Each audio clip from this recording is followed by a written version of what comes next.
Eurociné, avec Pascal Cobé sur BXFM. Bonjour, pour débuter, Paradis, un film d'Andrei Konchalovsky. Olga est une aristocrate russe qui a émigré en France.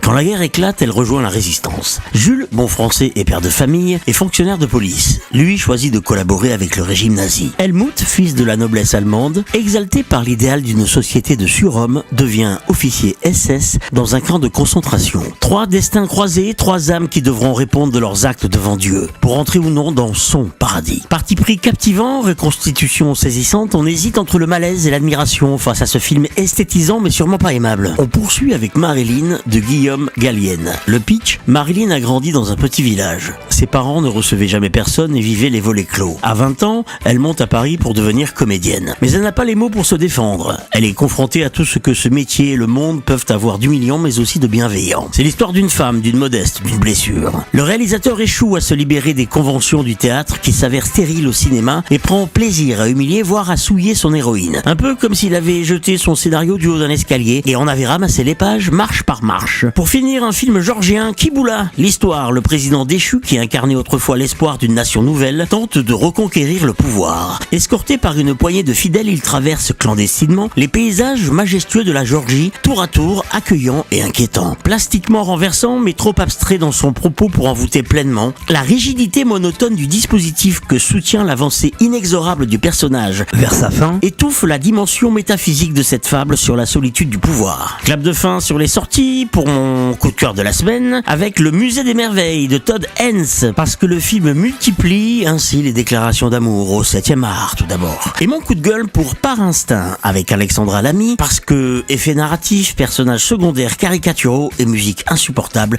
tout y passe. Dommage. Merci et n'oubliez pas d'aller sur la page Facebook Eurociné BXFM. Eurociné avec Pascal Cobé sur BXFM.